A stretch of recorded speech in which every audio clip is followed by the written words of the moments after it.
Okay. All right. We're going to get started with our panel discussion.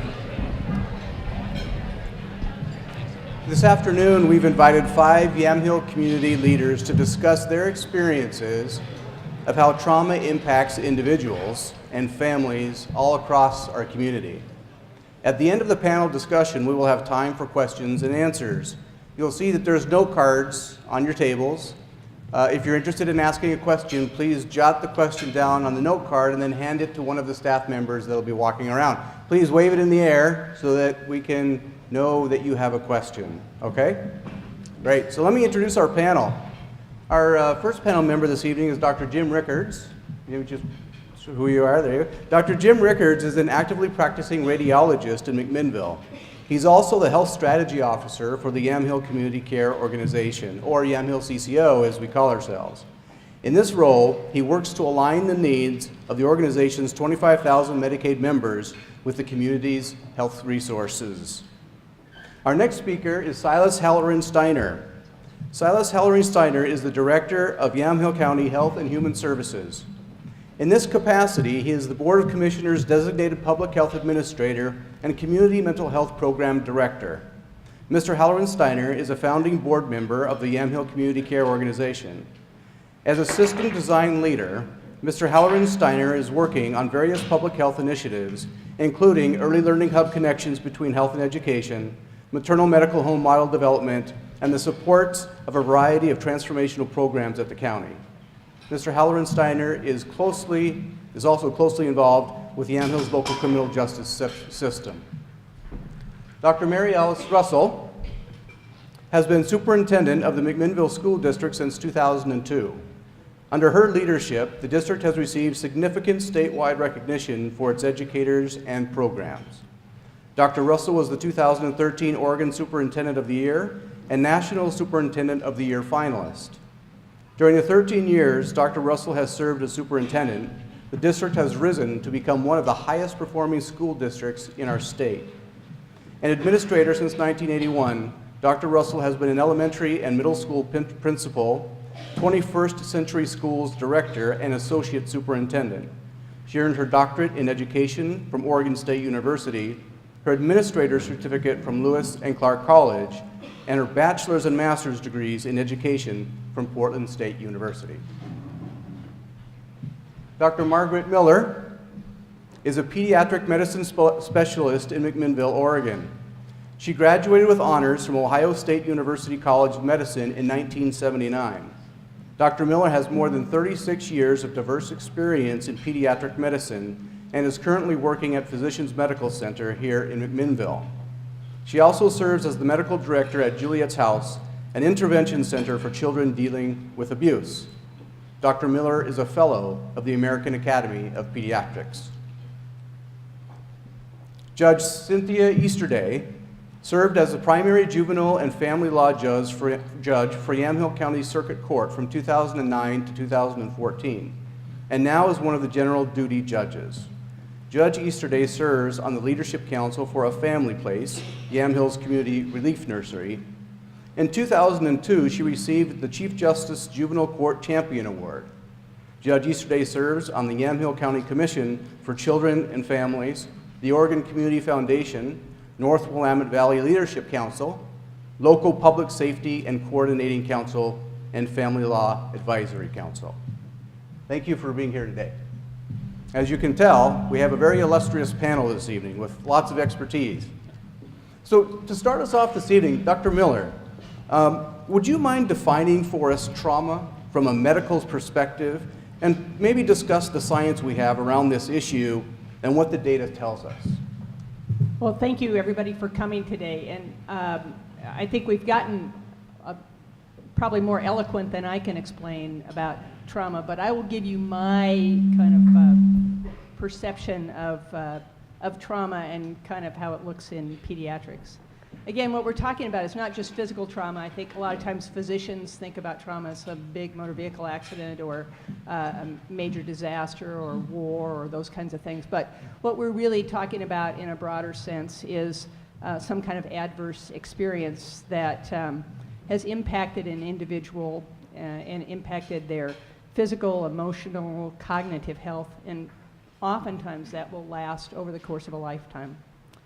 These adverse effects, particularly as we're talking about children, oftentimes include exposure to domestic violence, physical, sexual, or emotional abuse or neglect, experiencing a family that has severe mental illness or substance abuse, oftentimes is as broad as the effects of poverty and the lack of being nurtured. The ACEs study, and some of us heard about that earlier today, really kind of broke the ice as far as identifying that there was a dose-response relationship. That is, the higher the number of adverse childhood events that an individual is exposed to in childhood is directly correlated with the severity of or the risk of an adverse health outcome. In almost every measure, going from things as diverse as addiction to chronic health problems. And some of this seems really obvious. So it would seem obvious that maybe alcoholism or substance abuse or depression, if you had adverse things happen to you as a child, that kind of seems intuitive. But what about these health outcomes like diabetes or cancer or heart disease? How does that all kind of play in? And at the time that the ACEs study was done, nobody really had a good explanation for that. Subsequently, we really have gotten more information about the science behind all of that, and that's what really, to me, is really exciting. We know that early trauma can affect both brain and body biochemistry now. As we learned earlier today, the short-term stress response is really protective. It keeps us alive. If something bad is happening and we get that stress response, that's protective. But if that happens over and over again, that repeated activation of the stress response or toxic stress, especially if it occurs early in childhood, can cause profound physical and biochemical changes. This involves something as simple as neuronal pruning. When babies are born, they have lots of extra brain cells and dendrites that are pruned to allow more effective transmission of signals through the brain. And how that is pruned is really affected by these adverse childhood events or that toxic stress response. Also, the brain's biochemical response to regulation of those stress hormones is affected as well. The really interesting part is that we know that there can be a very positive outcome if children are appropriately nurtured, that oftentimes, particularly early in childhood, these are pretty easily reversible. Later in life, again, as we heard earlier, you get that kind of chronic stress response with cortisol and inflammation, and the immune system gets involved, and that's where we get these physical changes that affect diabetes and heart disease and cancer. So we know that those early events really can affect, throughout the course of a lifetime, physical health, educational health, as we were learning, emotional health. So, Dr. Miller, from a pediatrics perspective, in the exam room, how does trauma show itself or present itself, if you know what I mean? Yeah, I think in many ways, and it really varies depending upon the age of the child. Oftentimes in little babies, it's an irritable child. As kids get a little older, it may be a delay in their developmental landmarks. As we see kids get a little bit older, it may be somatic complaints, headaches, abdominal pain, sleep disorders. We see a lot of kids for behavior disorders in school, kids that have a hard time with self-regulation, things that look like attentional problems in children, and then, of course, the underlying mental health issues. Thank you. Dr. Russell, Dr. Miller has defined trauma for us from a medical perspective and has discussed how she experiences the impact of trauma in her exam room. As the superintendent of the largest school district in the county, what is your experience of how trauma can impact a child's ability to learn? You know, one of the simplest ways trauma can impact a child's ability to learn is just the fact that they don't come to school. So, you know, we talk about attendance markers as being critically important, and that makes sense because for a child to learn the content that's being presented, the problem-solving skills or activities being presented, they need to be at school for that opportunity. You know, children who come from lives of trauma don't come to school, sometimes because of physical afflictions that may be the result of trauma, oftentimes for social kinds of issues. I don't have to look very far to give you some examples of how that trauma might play itself out in a school setting. So just this week, I'm driving one of our elementary principals to a meeting in Portland, and she's pointing out to me the RV facility that she had to find a child in, a 6-year-old. And she had been looking for that child for about a week and a half and has gone from facility to facility, hearing rumors of where the child might be. And at the last RV door she knocked on, the adults in the room said there was no child there. And so the principal said, "Oh, I'm sorry to hear that. I guess we're finally going to have to refer this to law enforcement." And after she said, "We're probably going to have to refer this child to law enforcement," the adult said, "You know, she might be here, let me look." And we were able to find the child who hadn't been to school for a couple of weeks, and in spite of making attempts to contact the parents who all live in different settings, we were unable to do so. That same child, coincidentally, was a child we found locked out of her then home a year ago when she was 5-year-old. And she was locked out of her home in the winter in her underwear. And a stranger came passing by, seeing the child playing on the road, calling the school, "Does anyone know what should be going on with this child?" So there are lots of events that happen in our schools that our staff are challenged, are challenged to deal with. Because when a child doesn't come to school, we begin searching for that child in order to make sure he or she has the experience that they need. We have another student who has 2 parents, unfortunately, that have severe drug addiction. The child goes from home to home. The child was living in a tent with strangers not too long ago before we were able to track down this individual, and she was in the elementary school, younger than 3rd grade. And just recently, a family of seven who were homeless, also living in a tent for a number of months, celebrated with the school that they found a 28-square-foot RV that family of 7 could live in. And then, as luck would have it, someone donated a second RV so the family could spread out between the 28-foot and the second RV next to it. Only they didn't have the money to pay the $30 fee to hook it up or the $12 a month that were required to allow the second RV to stay there. So the school went out to find money to support that for the family so that they could have two RVs for the children to live in. Those are just sort of some surface issues that get in the way of children coming to school, and it's critically important for them to be there if they're going to have school success, to benefit in their learning so that they can change that cycle moving forward when they become young adults. That was, by the way, those 3 experiences were just out of 1 elementary school. Wow.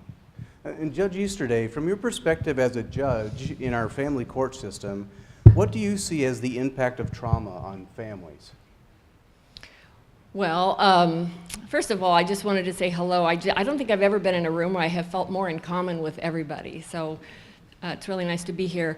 I would say trauma shows itself in the courthouse in many different ways. There's a lot of ways that you would expect it, like in dependency court, where the kids are in foster care. Certainly foster care is a recognized form of trauma, but even the parents that come in, a lot of times they were in foster care themselves, or they've had traumatic experiences. It can be the family members it can be the grandparents or the aunts and uncles. It can be in criminal court.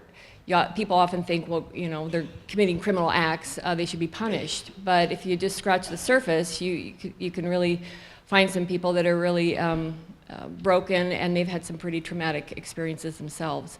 I see it in juvenile delinquency court.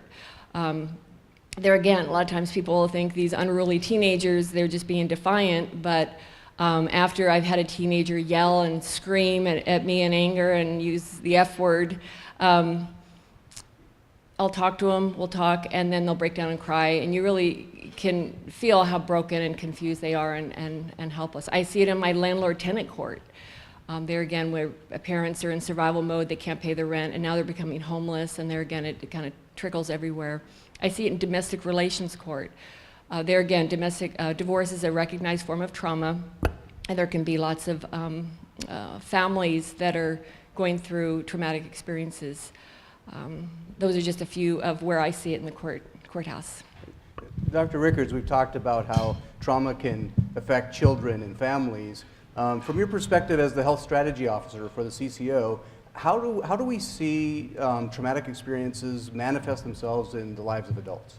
Yeah, so maybe I could speak a little bit too from my perspective as a radiologist. So, all of us kind of work with very challenged populations and challenged individuals, and we all have our own perspective into how their whole life's experiences has impacted their health. And, one of the ways that I see that as a radiologist or a physician who interprets medical imaging studies is by looking at the pictures of insides of people, basically, x-rays, CTs, or MRIs. And it's interesting, when I sit in a dark room all day talking to myself, I'll pull up some patients and I'll see that they've had 30, 40, 50 studies, and I'll look at their age and I notice that they're 41 years old, and I'm 41 years old, and it turns out I've actually never had an x-ray or an imaging study in my life, which is kind of strange as a radiologist. But if I see someone with my same age of, having 50, 60, 70 studies, I scratch my head and wonder what's going on, what's led to that. And, oftentimes people do have, very legitimate reasons for having multiple studies, but so many times the studies don't really show a lot of physical problems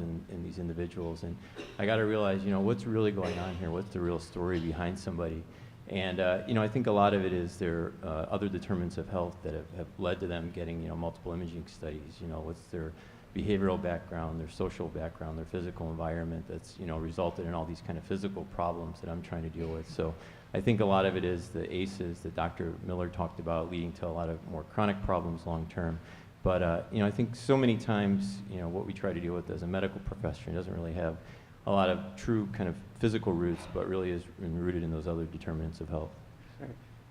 So, Silas, we've heard about how trauma can impact children and families, and the impacts that it has on adults. As Director of Health and Human Services, in the work that you do, how can our community begin to be? What is your view on how our community can begin to build resilience? Well, the good news is I think we're already doing a lot of it, and I just wanted to take a minute and just acknowledge everybody's presence here today, that people took time out of busy schedules, and that there's a lot of healing and wellness and resiliency right here at the conference. And also acknowledge that for many of you, we've lost Dave and Tara Menetsis in the last month, and the shootings in Roseburg, and just the layer upon layer of grief and trauma that's created here is present. It's present for me today, and I wanted to say something about Dave and Tara because of their public service. So I feel inspired by them, by that legacy. I feel like people here are wanting to be called to action. You already have. And as much as somebody mentioned earlier, we're preaching the choir, I think there's a lot of opportunity right now to build on strengths that this community has and to ripple out much further. So the challenge, of course, is how to do that in a unified, systematic way.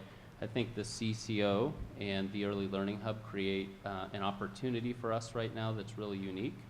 And then that connection to education, to other social service, to the cross-sector, the fact that we've got as many people represented and disciplines represented as we do today is really compelling. And then I think we'll work with the community and faith community and other leaders to spread that out. But I want to get to your question, which is really about protective factors. So the science is clear, and you'll hear about it this afternoon from Tony Biglin, who will be talking about it in great detail, that we have a chance from early prenatal nutrition and good prenatal care and access to care for mom to foster that healthy child's development before it's even born into this world. The first 36 months of life, really working on attachment and teaching the primary caregivers how to do healthy attachment, supporting them, especially when there are risk factors, and then really thinking how do you develop the kind of emotional and social and mental and physical health of a child when they get to kindergarten so they're ready to learn and can go on and achieve success. I love the Big Six. I mean, what a great way to reach into a family's life and empower people to be involved in their children's learning. Those school-home connections need to be fostered. There's a lot of research that supports having one safe parental or non-parental, just an adult caregiver outside of your parental unit, no matter how challenged your home life might be can really impact a child's development. And I think that at the end of the day, it's about really creating safe, stable, nurturing environments for the people that, for all of us, right? Whether that's organizationally, whether that's within the families that are more challenged, that maybe have higher risk factors. But when we bring it back to how to reduce trauma and abuse and neglect, it comes back to safe, stable, nurturing relationships, and how do we create systematic and more population-based health approaches that do that. And again, I think the CCO and the Early Learning Hub give us a platform that we didn't have 5 years ago, as much as we've got a lot of strength in this room and a lot of things going on in this community that are really magnificent. Right. Great. Let's keep going on this topic of protective factors, and I'll put this out to the whole panel. What do you see as, in addition to what Silas has talked about in protective factors, what do you see from your perspective and your role in the community as protective factors that we can begin to place or continue to place in our systems? I think empathy for what people have perhaps experienced and being a little more trauma informed. That's one of the great things about this conference. I think everybody gets a chance to realize the impact that trauma has on individuals.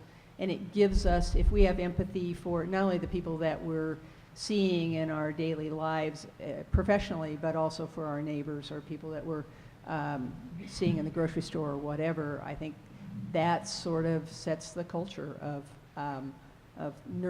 being a nurturing community. I would just add to that, you know, we fundamentally believe that if people could do better, they would. That if people knew how to accomplish a particular task or goal, they would. I don't think it's a matter of assuming that people want to fail or want to be unsuccessful, or that parents of one income level value their children any less or more than parents of another income level. And I think if we as a community adopt the belief that everybody is doing the best they can and would do better if they simply had some help along the way, we as a community could find the way to provide that assistance. No one else wants to take that question? So Kim talked about parenting today. We haven't talked much yet about parenting. How do we see these traumatic experiences impact parenting? Anybody on the panel? Well, I see parents every day, and I see parents that do an incredible job, and I see parents that are really struggling, but I always see parents that want to be the very best parent that they can be. Sometimes there are issues that get in the way, and oftentimes those are related to the trauma that the parent has experienced. So I think identifying early the parents that are going to need some extra assistance, perhaps by doing more ACEs screening. We certainly have lots, as Silas alluded to, we have lots of services for parents in the community, getting that word out there. And I think, again, just having that sort of culture that it takes a village. It's not just the individual parent.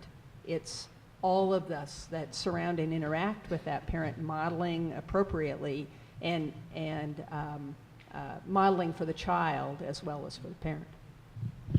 Our parents who have been impacted themselves in their younger life and now as they're young adults, young parents, we find some successful strategies that work in helping them provide the additional services they need for their children is to actually bring our resources to them.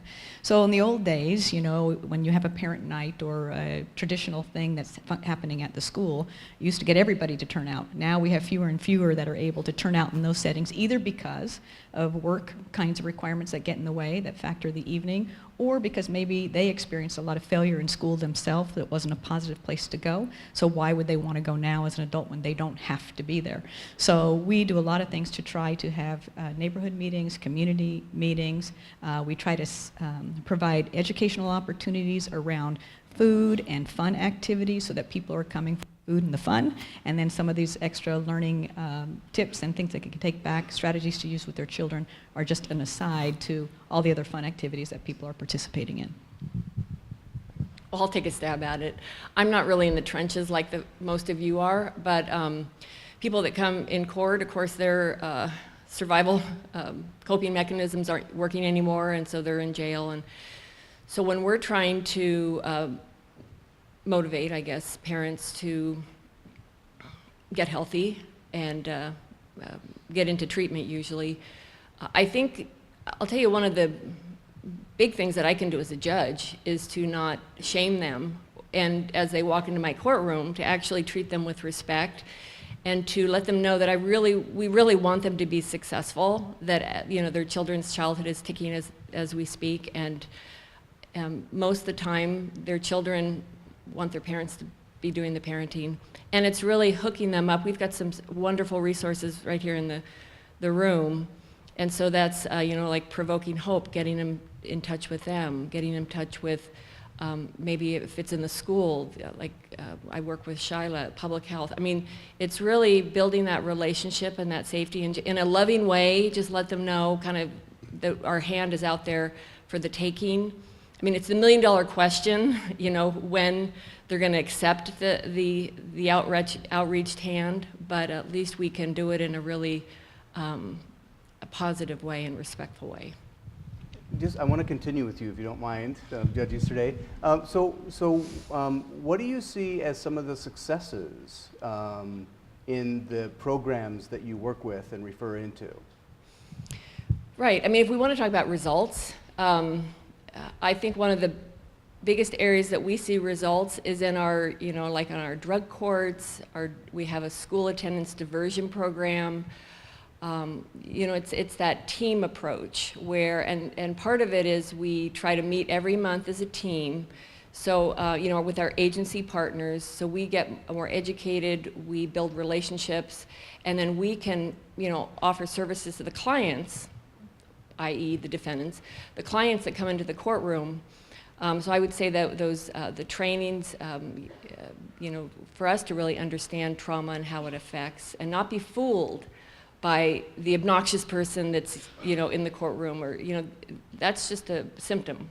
It's a mask. And so I would say it was just, I guess it was about 2 weeks ago, we were in school attendance court, and you would think that the parents would jump at the chance that the diversion is ending. They successfully completed it, and they said, I would really like to extend this. It really helps our family to come to court every month with our child, and to be asked, what can we do to help, what resources do you need? And then know that if maybe it's your community mediators there, counseling's there, juvenile department, we can just say, this need, we can hook you up with this resource. So I'll tell you, that's the area that we've been seeing the best results, is the teamwork approach with all of you.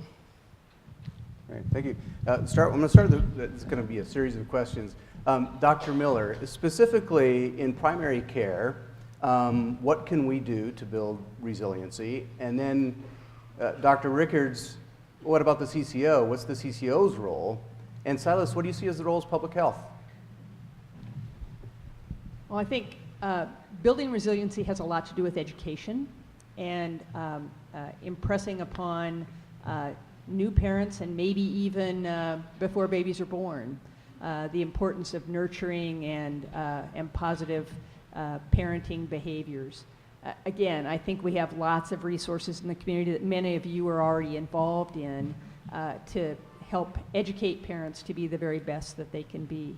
I think the other part of that is to educate parents that if they have had adverse events in their past, that may well affect their parenting ability or their parenting coping mechanisms, and not to the point that they're broken in any way, but to educate them that we have ways to kind of make up for some of those adverse events that they have experienced in a way that we can help them be the very best parent. Yeah, thanks.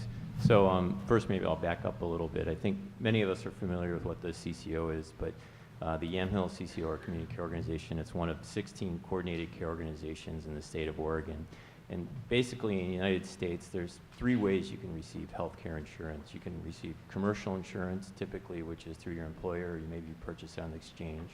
If you're 65 or over, you receive government-sponsored health insurance in the form of Medicare. And then if you're economically disadvantaged, up to 138% of the poverty level, then you're eligible for Medicaid. So what the Yamhill CCO does is it provides Medicaid benefits to the members of our population.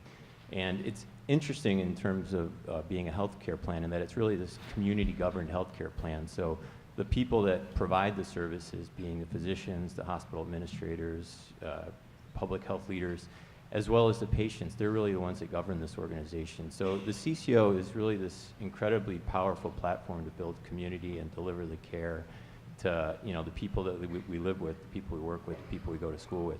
So when it comes to building resiliency and how the CCO can act as a platform for building resiliency, really, in my mind, it has all the ingredients for success because it really is the people, the community that are running this organization. It's not some out-of-state entity that isn't involved dictating how the dollars are spent or what programs are started. It's really us that are choosing to do that.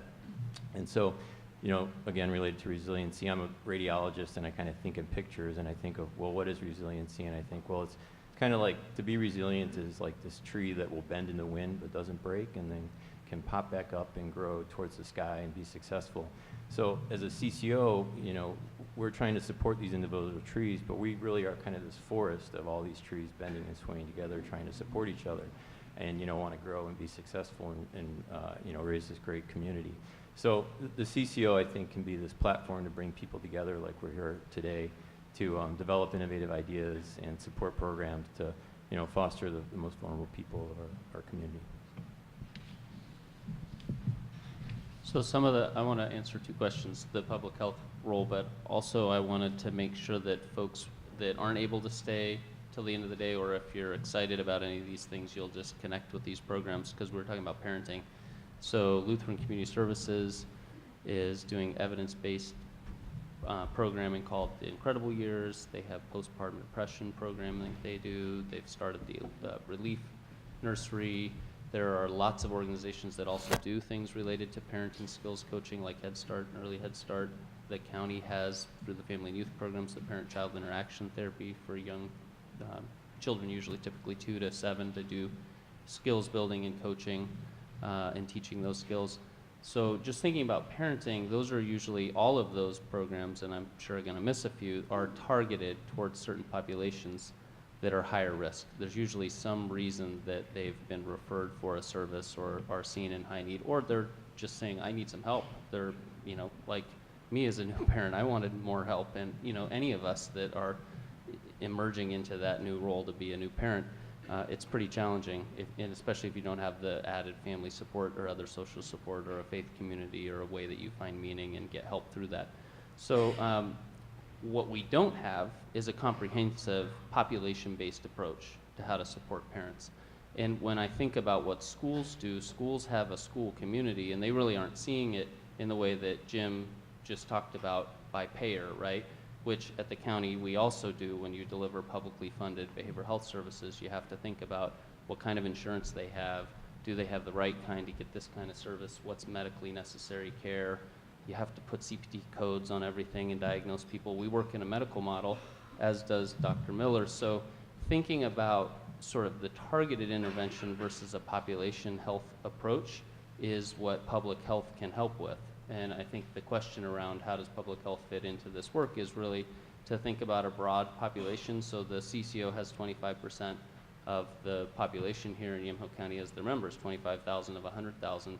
We have 100,000 people that we want to continue to think about how do we raise the tides for all boats. And one of those, I think Tony Biglin may be talking more about some parenting techniques called the 3 Ps. That's an evidence-based program that you can implement that's more practical and easy access for a broader population of parents who might need some additional supports or some parenting tips. So we're trying to look at some models that might help, that obviously we would leverage through the CCO and through the Early Learning Hub, some resource that then we could broadly disseminate to the public and really raise awareness around how to reduce trauma, abuse, neglect, how to improve resilience, how to destigmatize the fact that all of us are going to be touched with some crisis, some mental health challenge, some addictions challenge. If not me personally, it's going to be my brother, my uncle, my daughter. And the more that we normalize that is the human condition, and the more that we can then understand at certain times we're either going to receive natural or professional supports, and families can engage in that without the stigma, I think it will help take a barrier away that will allow people to then be better parents, because we are all going to need that. So I think that's a long-winded way to say comprehensive planning, assessment, strategic planning, helping a community come together, and really using what we've been talking about as a collective impact model, which today is representative of that. You bring people together from diverse sectors and you say, look, we want a big goal, which is to decrease ACEs in our community. And we know it's going to happen. Trauma's going to continue to happen. When it happens, we want medical research, evidence-based practice, trauma-informed care to guide everything, so somebody doesn't have 3 interviews about the sex abuse incident. We can do better than that. And so that's what this community can say. And I think public health should do something like, with the community, with the CCO, say, well, why can't we be the healthiest community in Oregon by 2020 or 2025? Set some goals and then drive us towards that by looking at measurement and outcomes in really practical ways. And this is the community that can do it. I mean, I just believe in this community and I see it today. This is a great opportunity for us to be together, but it's happening all the time and it's continuous, and we will improve. And I just hope that this really gives us a leverage point to continue and do more, and that people feel like they leave here, okay, here's what I'm going to do, or you're going to stay and you're going to volunteer and be part of some of the change, or you're going to go back to your organization and you're going to say to your team, let's take on a goal, and here's how I want to connect in with the rest of the work that's going on. So that's really my hope, is that we get to that kind of action by the end of today and ongoing. Right. Thank you. I'm going to ask one more question, and then we've left a good amount of time for your questions. If you haven't written your question down, do so. Please raise it. We got some folks that are raising their hands. So one question to everybody, same question. From your perspective, if you had to choose one, what would you say is a pillar of building resilience in our community? Anyone can start. I think changing our culture to realize the importance of early childhood experiences, and again, that it's sort of that culture of it takes a village to raise kids. Well, I don't know if I'd say there's a single pillar, but there's a whole lot I've been dying to tell you about. So I'll just do a couple. So one is on my phone, which I've been trying to keep my phone awake here as others have been talking, is in one of our classrooms I have a picture of some posters that happen to be on the wall. So on one side of the poster it says, I'm not good at this. On the other side of the same poster it says, I can become good at this. So this whole notion of growth mindset that we're trying to teach children, there are words we're used to saying, but if there's a different way we can say those words, they position our thinking to be persistent, to demonstrate grit, to demonstrate stamina, to work at something, to be resilient, to pick ourselves back up when we fall down. So think about what might be a different statement for this. I'm done. So on that poster, one side it says I'm done, the other side says, what can I do to make this better? A different way that we're teaching kids to think. And this one, I'll never be as smart as her. And the other side of the poster says, I'm going to figure out what she does and try it. So this whole notion that we're trying to work with students in terms of growth mindset, perseverance, grit, resiliency, I think that has direct application to all of us as adults. I mean, how many times have you thought about you can't do something, or that's too hard, or that's impossible, as opposed to maybe we just haven't figured out how. So about 4 years ago, we began a serious study of Angela Duckworth's work on grit and perseverance, and she studied a bunch of people who have been successful in every field, a variety of fields. And maybe they were just smarter than everyone else and that's why they were successful, or maybe they were just luckier than everyone else, or maybe they had more talent than everyone else. And what they found repeatedly over and over is they had this criteria or this quality they referred to as grit or perseverance. They weren't any smarter. They did IQ tests and they were within the norms of any other population. Some people within the populations tested were more talented than others and others were not. Some had hard lives, some had great lives. And that one thing they found to be common was this notion of perseverance and people being willing to try again. And so how do we go about teaching that? We're also excited about a new program called GEM, and it stands for Growing Early mindsets, growing early mindsets. And so in our kindergarten programs, we're starting that early, where students begin to draw the brain, to know what a brain looks like, to focus on the synapses in their brain. And when they have a behavioral challenge or an academic challenge, we talk about how they can solve that problem. And if they work on it with their brain, they're actually going to grow new synapses. And that's going to help them problem solve into the future. And so little kindergarten students are learning that today. And I had to throw those things in because I think these same kinds of tools and strategies we want to provide our children are the same kind of strategies that can work for all of us. So I think education is a critical pillar to a healthy community. And I think people, you, us, and bringing more people into the picture are a critical pillar to help move this agenda forward. I would say communication. You know, before the CCO really came into being, I think a lot of different providers around the community were really doing their best. But, you know, we were working these kind of siloed workshops. You know, I'm sitting in a dark room talking to myself, churning out x-ray reports. Dr. Miller's across the street in the pediatric clinic, Silas is downtown. And we're all treating the same patients, same members of the CCO, but I think before the CCO, we weren't really talking. We weren't coming together in forums like this to really communicate what the problems are or even communicate about individuals and share information around them. So I think, you know, continuing to foster that communication between all these different agencies or facets of the healthcare system that touch people's lives is important in terms of, you know, creating a resilient community. I would just reinforce safe, stable, nurturing relationships and community mobilization.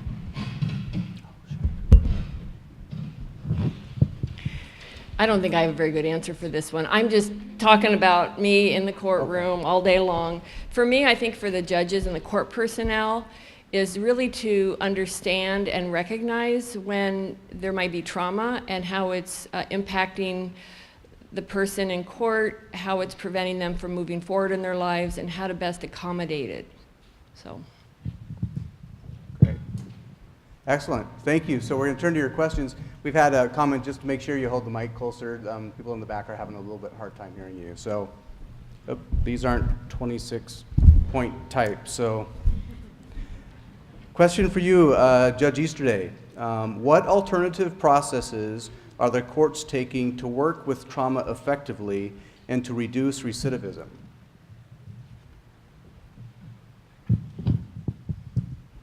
Well, to offer, I would say, support, encouragement. So when we have cases, you know, that are either in dependency, delinquency, or criminal court, we have certain tools. Of course, one is probation, and then offer services. So that's the route that most cases can take, not all. So we've got Measure 11, we've got certain cases where it's a minute, you know, it's got to go to prison.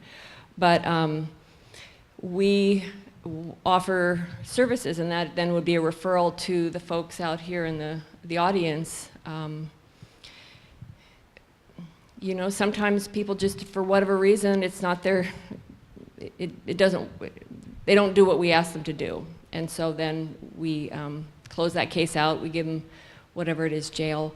And then maybe it's the next time or the next time. You know, I never know what time it's going to be for them to want to take us up on the resources, but we just have more and more wonderful resources that are being tailored to the different needs. And you know, I was at a program this morning and they said, you know, what makes you feel alive? And I would, you know, some days I come to court work and I'm like, you know, just please, all I want to do is breach a contract, property line disputes. I would be in heaven. But that's not true. I mean, what brings me alive is when I have the man who was convicted of domestic violence, and he was angry and he was blaming, and he, you know, reluctantly went into Lutheran Community Services, and a year later he says, you know what, that was the best gift. It was an intervention, so to speak. Maybe I didn't like it at the time, but my life is so much better, and he's, you know, everybody, it's a ripple effect. So that's a good day. I'd like to add on this one real quick, just from a justice diversion standpoint. We do have other programs available that are new in the community. We're expanding our transition treatment recovery services for moms and dads that are child welfare system involved, so they now have intensive outpatient treatment and wraparound support in a safe, stable home environment in a program that we can house family, the entire family. So often we keep families from needing to be separated in the first place, so avoid the need to then later reunify. Or in some cases we reunify sooner and with more structure and support so that child welfare feels like they're confident this is a safe environment and mom or dad are staying clean and sober and getting services and making a different life choice. And we've increased even having an intake house available for quick stabilization. And this is all a partnership. Lutheran Community Services does parenting coaching, Provoking Hope does certified recovery mentor support. And really some of these families, it's that moment where a DHS child welfare and law enforcement are knocking on the door. What we're doing different today is we're taking the last 10 years of brain science research and we're putting it into place, and we're saying, you know what, it used to be we thought identified patient was mom or dad and she or he had an addictions issue and we had to hold them accountable and impact and keep the kids safe. And now we're saying, well, what's the kid's experience at age 3 or 4 or 5? No matter if mom or dad's been abuseful or neglectful, that's still their primary parental attachment. To what degree they're attached, we need to support that. And so we're trying to look at it from a family-centric approach and think about it through the child's experience. And in some cases the court still has to determine that or DHS, there's going to be an out-of-home placement or go through a dependency process. But I think we're working smarter in some of those ways specific to trauma. Great, thank you. Okay, this is a long question. It doesn't say to anybody so who the question is for, so it's up for grabs, all right? What resources are there for families that may have lost their newborns at birth or shortly after birth due to addictions and neglect that could help a mother or father restore or even build their bonds with their newborns while they do not have their newborns in their custody? Do you feel that this break in mother-baby relationships affect the families and children later?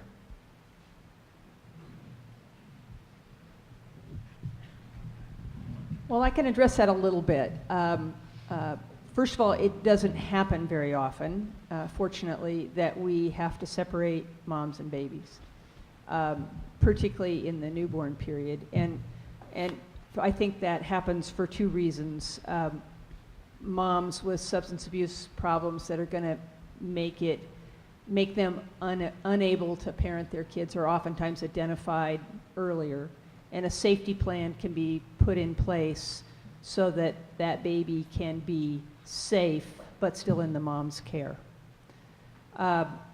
Certainly our ultimate responsibility is to be sure the baby is safe, but to realize the impact that separating that mom and baby have on both parts of that couplet is huge, and I think we're really aware of that.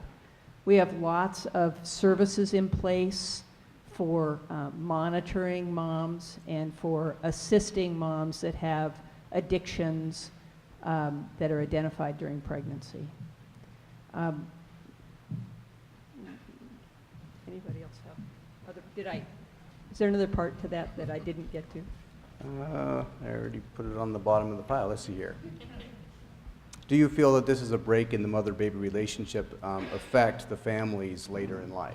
Yeah, I mean, certainly anytime we're separating moms and babies, regardless of the age, that's a big impact on the child. And because of that, again, we're going to go to great lengths to try and keep that couplet together. But again, ultimately the responsibility is that's a really vulnerable child, and we have to be sure that the baby's safe. Great, thank you. Dr. Russell, question, why such a high percent of high school dropout rate compared to the rest of the nation, and what is being done about it? And is it trauma related? Well, first of all, let me say if you're referring to, say, the reports that are in the Oregonian where they list Oregon, I think the state of Oregon is about 47th in terms of dropouts, highest dropouts in the state. One of the things that you may not be aware of is that the calculation for dropouts is different state to state.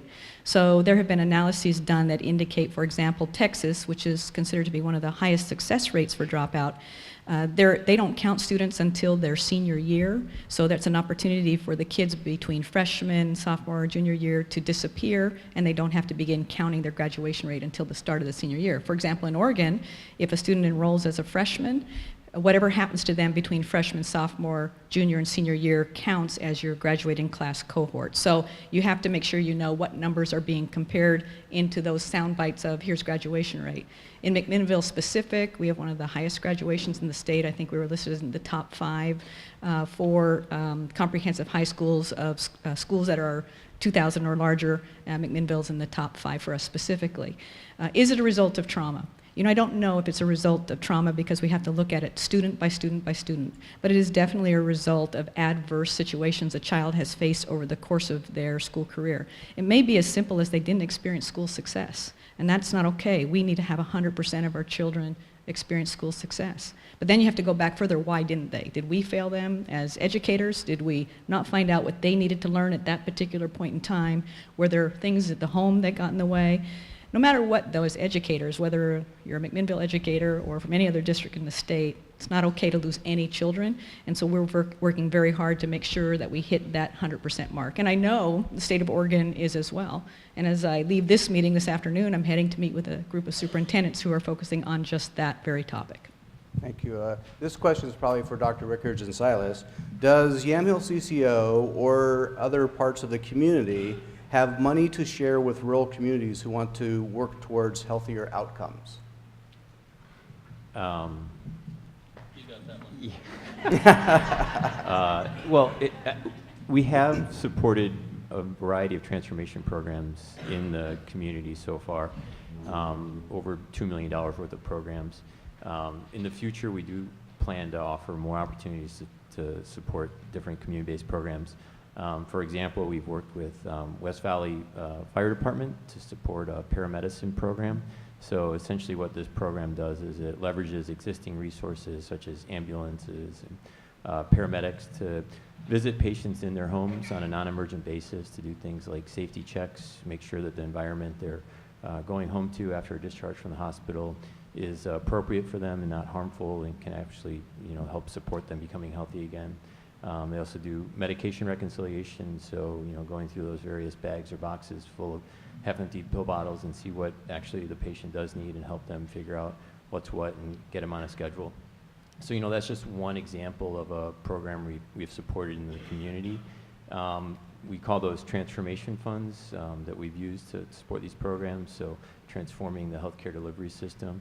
In 2016, we do plan to have more transformation funds available to different community programs. In the past, we've had a grant-type application process where we've identified different areas of need, such as increasing access to primary care, improving population-based health, decreasing emergency department utilization. And so we've kind of done a call out to the community to present programs that could work towards addressing those areas. I suspect we'll probably do something similar in 2016. We don't have a set process in place yet, but in the past this has been pretty widely advertised, and we have done some targeted outreach to different community partners who would be good at developing these programs. So I think the answer is yes, there will be more transformation dollars available in 2016. Will be when that'll happen. So. I would just add that I think we're very aware that it's easy to have a McMinnville-centric approach across Yamhill County, or McMinnville and Newburgh-centric, in that we're always having conversations about how do we better serve the rural parts of Yamhill County and our various members and populations. And there's a reason why we're meeting here today. I mean, the largest population base in the county seat provides an opportunity. We just need to think through that regularly. And as we develop programs and create community health access points, we're very much wanting to be local and be bottom up and building systems that really make sense. The service integration teams are going to be a really good example of that. We've had some success out West Valley and in Amity already with that. We're rolling that out more broadly. That is through the CCO, or Early Learning Hub. And I also want to just say financially, our ability to manage a global budget as a community gives us an opportunity to be really strategic about community reinvestments. And we've been really fortunate to be operating at the CCO in the black for 3 years. And there are some big challenges to the sustainability of the Medicaid global budget nationally coming, and that'll trickle down to Oregon in 2017 and the next biennia and planning for that budget cycle.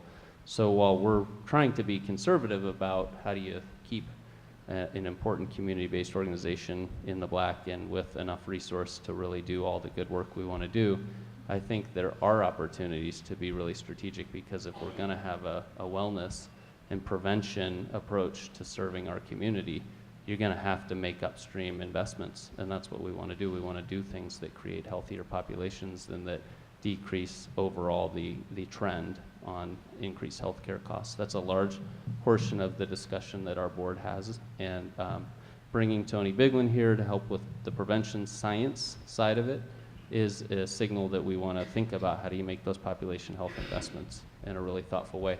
There's also a Robert Wood Johnson grant that we've just received at the CCO, and more information will be coming out about that. But we've been selected, I think, one of 4 or 5 in the nation to have some seed money just to help us with initially some planning, but it's all about innovations and financing for community health.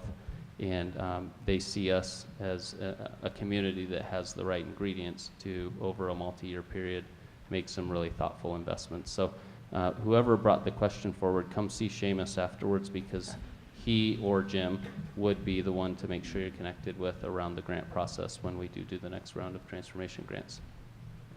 Great, thank you. We are running a bit behind, but I want to honor all of your questions, so we will, just a couple more. In the interest of disclosure and transparency, we do have someone suggesting that we have more family voice on our panel. So thank you for that, and please fill out our evaluation form so we can get good information like that from you. Let's see, Mary Alice, do you work with or mentor other superintendents to help improve their school districts? Superintendents meet quite frequently to share ideas and improvements, and so yes, I'm involved on a number of boards and a number of work groups with superintendents, and we share all the time. So I learn as much from others as they're able to learn from me, and I can assure you that the superintendents in Oregon really want to change the outcomes for kids in the future. And we are very hopeful. We are very hopeful that it can be done in Oregon. The state itself is facing incredible demographic changes in terms of poverty increase, homelessness. Every one of our districts is impacted by a number of children who don't have homes, places to sleep at night. And that's a huge shift in how we have to go about thinking about the education we're providing. When you and I went to school, maybe we thought school was supposed to be reading and writing and math. And when I grew up to become a teacher, I thought school was going to be about reading and writing and math. And what we found out is for children to be able to access those contents, the very things that schools are measured by to say you're a successful school or you're not, is whether children learn this content or not. The things that get in the way are all these other life circumstances that children face that we've had to retrain our teachers in order to know important strategies to help students access the content. So more than just delivering it to saying here's the book to read or here's the problem you need to know how to solve, it's helping students get rid of their burdens so that they can have time to access and learn and see the value and relevancy of the information. Anyway, long answer to yes, superintendents are sharing all the time. Thank you. Very good follow-up question here, since you mentioned homelessness. What could be done about the lack of affordable housing due to a housing crisis across Oregon right now? This affects families that we are trying to help. That's open to anybody who'd like to take that question. Well, I don't see Elise Huey out in the community right here today. I know she is a local champion for supporting at the Housing Authority. That's our executive director of the Housing Authority, Yamhill County, Elise, doing more affordable housing and has been thoughtful in our local system. Getting into how do we do affordable housing across Oregon, this is a huge systems issue. And I would encourage you all to, think about your voice and how you be involved politically or otherwise, to make it known if it's something in your community that you see as a need. I mean, I think we've got to solve that as at the local and at the state level in Oregon. We do have some investments coming out. So Oregon Housing and Community Services, which is the state division that does most of the affordable housing grants and handles even federal monies like HUD monies and things, there are going to be a pretty significant amount of funds coming out to communities, and those are competitive applications. I know that Elise usually spearheads a lot of that. Those of you that are familiar with Deskin Commons in Newburgh, that 56-unit development that the Housing Authority did over the last couple of years, it went through some bumps along the way because the city council and Newburgh residents were not sure they wanted that housing to look like that in the middle of the community. So there's all the challenges associated with when you do affordable housing development. But that was a big success to create capacity for a lot of the families that we're talking about trying to serve. We certainly at the county have some work going on right now with a private developer to do an 8-unit transitional housing facility that'll really be targeting individuals with significant mental illness, but it may also serve some families or have the ability to do that. We're developing more of the transitional treatment recovery support services capacity right now for a community. We know that housing and affordable housing is a huge issue, not just to individuals that clearly are service connected, but it's really an issue about poverty and homelessness. And I believe it's something that business leaders and community leaders should be paying attention to, because it will impact the economic viability of our communities. And I'd rather we be leaders, frankly, and really think that one through. I appreciate the question. I'm really passionate about this issue, so I'm going to answer this question too. You know, we have over 1,200 homeless people in the county, 500 of whom are children. And when we're working with our members who have health needs that need to be met, and they don't have their basic needs like housing met, it's very difficult for us to help them with their health. This is an issue, and it's going to be a local solution. And that means a political issue as well. But I think the community needs to have the conversation, you know. I'm going to stop there before I get myself in trouble. But it's... I'm glad you're going to stop because I want to add. Good, okay, go ahead.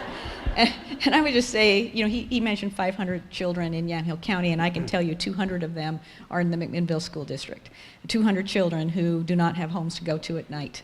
And in my opinion, that's unacceptable. And I think this huge issue of homelessness is just that, a very huge issue, and how do you tackle it? But I would suggest as a community we begin to at least tackle it in terms of challenging our community to address homelessness among families. Because if we can start with our parents who have children in school, school-aged children, we're going to change the future quickly. And if we continue to put it off until they're at an adult level, so many other things will have happened in their life that the problem becomes more than homelessness. It becomes homelessness and mental illness and crime and all those other components. So I really hope we can begin championing solutions for our homeless families. Great, thank you.